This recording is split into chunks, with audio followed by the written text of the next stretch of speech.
See this guy on the screen right here? That's Captain Pollution. Captain Pollution was the guy that Captain Planet fought against. If you don't know who Captain Planet is, well, this is Captain Planet. He is summoned by 5 rings of the elements, going through and fro by 5 children of different ethnic backgrounds in order to summon him, in order to make things right again in the world. You fight against Captain Pollution, you win. Captain Planet. I love this. Growing up, it was amazing. As a matter of fact, let's go to something else. Remember this guy? Yeah, that's Plankton from SpongeBob. SpongeBob would go against Plankton, and Mr. Krabs, who was also greedy but kind of kind-hearted, would go against SpongeBob. Plankton was kind of evil. Not really evil, just wanted to be a good businessman, much like Mr. Krabs, but couldn't do it, so he tried to get the other one by stealing it from him. Why am I bringing up these two in particular right now? Well, let's talk about Plankton and his motivations. He couldn't have a good idea, so he stole it from somebody who had a deeply better idea, a true artiste, somebody that actually was a good businessman, Mr. Krabs. Mr. Krabs was greedy and he exploited his workers, but he was the bad guy, and the bad guy was winning. He may not seem like the bad guy, but the bad guy was winning. I began to understand that Mr. Krabs, while he is funny and he does have a silly voice, I did understand that he was evil. I grasped that. But not evil in the same way Plankton was. Plankton was outright evil. He had technological robots. He was married to a robot wife, much like you guys are going to be in the future because of AI. I know how it's going to operate. I know how things work. So that's realistically what I thought in my brain when I was thinking of this entire concept of bad guys always win in real life. Real life bad guys always win. But in movies, fiction, they never win. Oh, they never win. There's not one single instance that I can really think of where bad guys win. I guess if you're talking about Thanos in Infinity War, because Thanos did win, and that was one of the greatest endings to any series. They really should have just ended it right there. That would have been amazing, because Endgame was really good, but Infinity War was really amazing considering the aspect of how that happened. I really appreciate that. That wasn't even the same Thanos. That was a different Thanos. It didn't really have the same emotional impact, but we're not going to talk about the radical complications of how that happened to me. I think that I love movies and animation, not because of the deeper, divisive storylines, not because of the little minutia within it of the character arcs. I like it because it can never happen. I like it because one aspect of everything I watch that has a deeply evil person can never happen.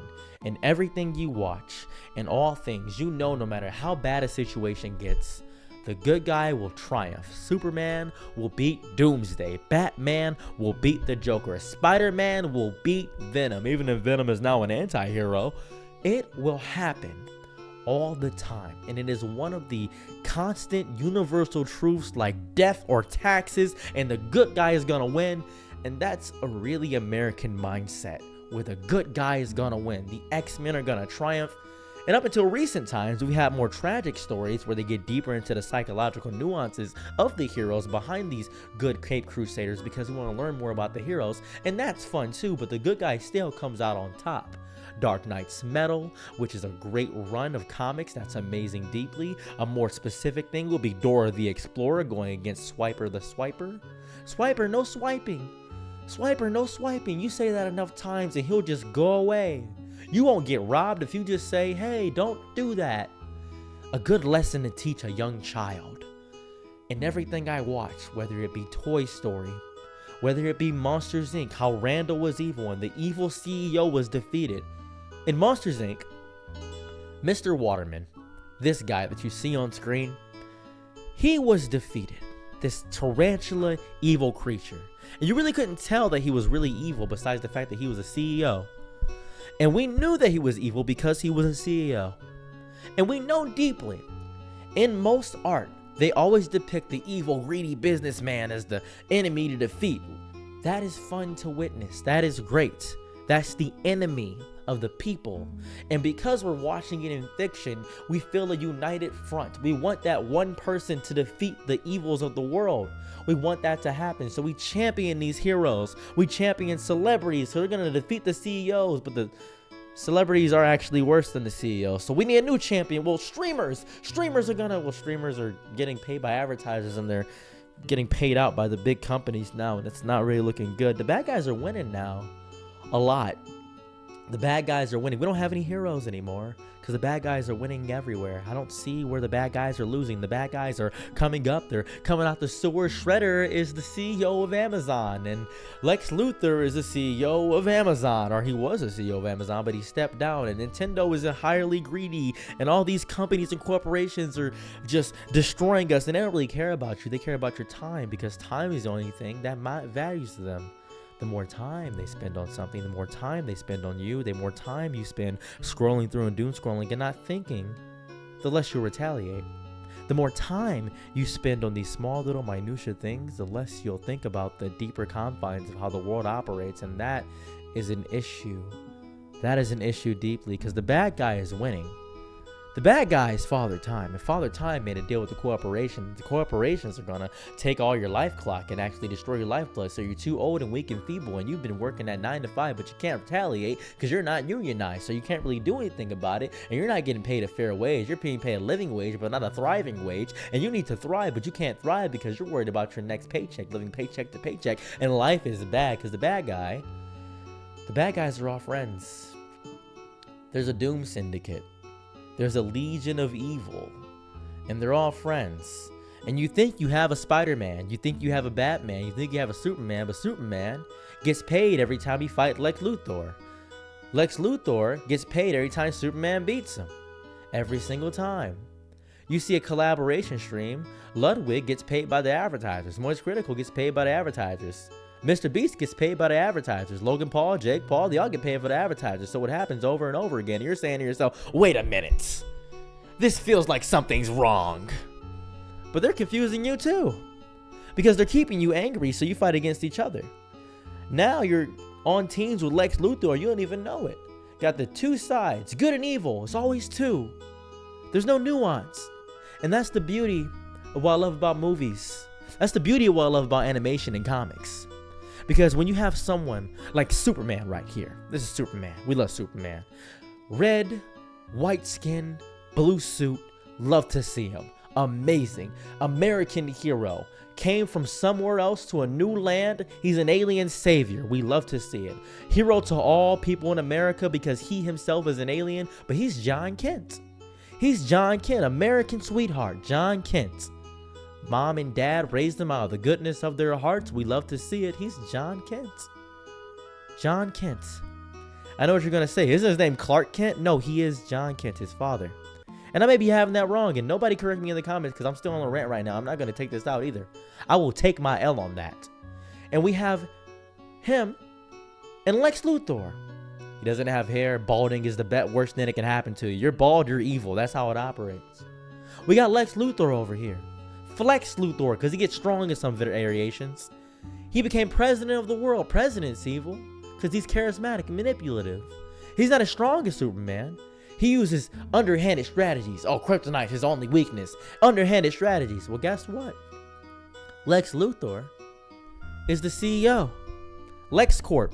He's funding things out. Okay, we need a CEO that's actually good on the side. Made Batman. Batman, who's actually Bruce Wayne. Bruce Wayne is a CEO. Wayne Corp. Wayne Tech Industries. We actually have a good CEO. Batman. Some people have theories that Batman beats up the criminals because he controls all the hospitals and he can get money and they actually charge them exorbitant prices. And now we have a conflict of interest. And that's an issue there. But picture this. We have these two things. Batman. We have Superman. We have Superman, Lex Luthor. Picture it for 1 second, if you will. Just think in your brains for one moment. Just think. Imagine if we're all rooting for Superman. And Superman says, all right, remember guys, don't forget to brush your teeth using Harvey Pence. Harvey Mints. Use Harvey Mints. You don't know who Harvey Mint is. You just think Harvey Mint sounds cool. Harvey? I like Harvey. You don't know who Harvey Dent is, but you care about that. But there actually is a guy called Harvey Dental Industries. Harvey Dental Industries. Strange. And now Superman is pitching Harvey Dental Industries. And he's two-faced. He's two-faced for doing this entire thing. And you're confused. You don't know what's going on. So you say, all right, Superman told me to do it, so I guess I'll do it. When you buy your gamer fuel, when you get an Audible subscription, when you use HelloFresh, when you download Raid Shadow Legends. I'm going to transition to an ad about Raid Shadow Legends. Use my code SerosTV. That's a lie. That's all just nonsense. That's the bad guy winning. The bad guy in real life will always win. Yeah, they always will. In fiction, the bad guy loses. At the end of the movie, the bad guy will always lose. We see it in so many different ways too.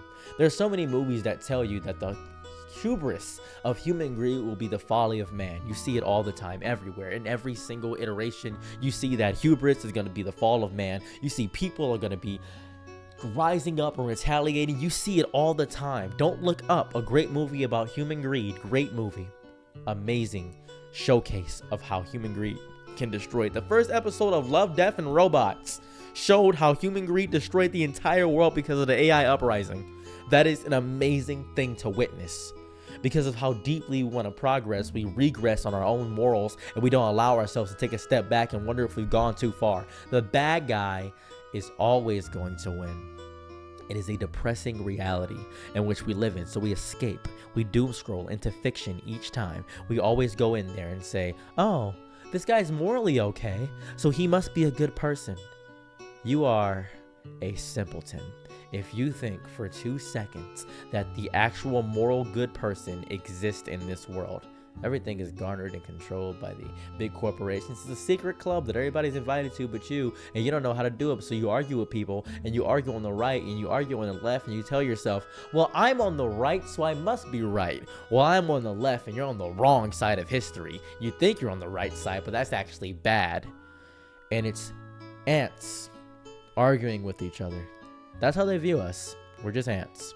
We're just peons in the grand machinations of the big scheme, not really mattering to the whole big arcing picture. We're just ants to people in the big seats. The people that truly control the wealth, the people that could save an entire population with 1/100th of their wealth and still be better off for it, and they choose not to. They could reform and reshape a city. They could pay off any bribe. They never get caught. This reminds me of something I think of a lot. I remember when somebody asked me, how do I feel about Diddy, Sean Combs being arrested? I said I don't care because it doesn't take care of the bigger issue of the entire music industry. And they said, yeah, but Diddy got caught. He was the worst of them. No, he was a product of the environment around him. He wanted to be like the evil people, but he got kicked out of the club. And that's what happened. He was their scapegoat. He was a scapegoat for the evil people. What happens is we have these idols. We have these people who we worship. Morgan Freeman, Bill Cosby. We have these big people, Justin Bieber. Even people in One Direction. People that like are Melanie Martinez. And one bad thing comes out about them and their entire perception about them is destroyed and altered.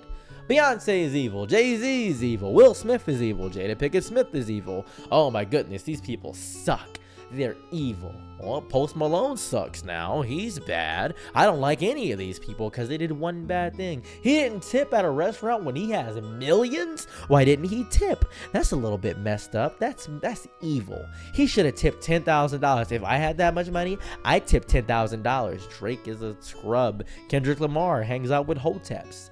Everybody's bad because they're done one bad thing, so now everything else about them is bad, right? Because you think that because one person does one bad thing, everything else about them is bad because you're on the mindset of a child, the Saturday morning cartoon. Everything about Captain Planet was good. He cared for the environment. He cared for the planet. Captain Pollution was pure evil. There was no nuance in his character. It didn't exist. Movies have been trying their best to show how nuance operates by making the idea of the anti-hero with people like Deadpool and Venom and adding nuance to characters like Thanos where their motivations are just and fine, but the way they carry out those motivations are evil and corrupt. A lot of villains actively don't even have that big of a fault. They just carry them out in very messed up ways. Some people want to save the environment, Poison Ivy. Some people just want to be a better person, Harley Quinn. Some people just want to live as free and powerful as they want to and punish evil, the Punisher, Frank Castle. It is within that nuance that the world actually resides. But because we are stuck on the mindset of good and evil, if my good person does one bad thing, then everything else they've done must be a lie. It is because we exist inside of this world where we only see black and white and don't see any gray in the world. There are no gray Jedis. They don't exist. It's not real. Star Wars, light and dark. Frieza's just pure evil. Doesn't matter if he's funny, he's evil. It's because we exist within this disgusting, trite middle ground of nothingness that we have to have these conversations. And nobody wants to have these conversations ever. Nobody wants to talk. Nobody wants to have actual genuine dialogue about maybe we shouldn't be pitching the fact of some guys are evil and some guys are good. Maybe they're just human. Maybe there aren't really bad guys. Maybe they just lacked humanity. But what is humanity to you may not be humanity to them, because maybe they've seen something that drove them to the state of what they are today. Maybe that is what it takes to take out the bad guys. Maybe you have to become your own heroes and take out the bad guys. Strike down iron, coal, and thunder into the entire confines of the world until those people who are bad guys fear not the heroes. They don't fear the people in suits, the people without masks, us, the people that don't have this mindset of, oh, we should fight each other. If we all came together, right, left, all the people that hate each other in the lower classes, if we all came together maybe for one moment, we ourselves would actually rally against it and actually take out the real villain of the world and realize that it's not just, oh, it's one big thing. There's one snake responsible for eating all of our crops. There's one big bad wolf. No. There is not one Lex Luthor. There is not one Joker. There is not one Venom. There is not one Green Goblin. There is not one enemy. There is not one Darkseid. There is not one enemy. There are a few hundred, but there's a few million, a few billion of us. And if we came together as a collective, as a people, and overturned everything, it would be simple and easy. But you're gonna stay there on your rectangular devices and watch me pitch this idea. You're gonna hear me say these words. They're gonna go in one ear and out the other, and they're gonna stay in the back of your mind until you say, maybe I should do it. Same with your New Year's resolutions. Maybe I should do it. Maybe I should do it. Same with you wanting to quit alcohol, wanting to quit drugs, wanting to quit cigarettes. Same with everything. You're not gonna do it because you are scared of change. You are scared of making a difference in the grand scheme of the world because it terrifies you so deeply. It terrifies you so deeply to actually do something against the big powers. Oh, I could lose. I could quit. I could give up. What if something bad happens? I don't want to get hurt. Sacrifices must be made for the greater good of the entirety of the universe. If you do not allow sacrifices to happen, then by all means, guess what? You are worse than the people, and you are complacent and sitting fat like the people off of WALL-E, allowing the bad guys to win, and it is so sad to me. It saddens me more and more each day. My chest hurts thinking about this because I know that we have the numbers, we have the militia, we have the manpower, but we just don't have the motivation. And that is why the bad guy always wins.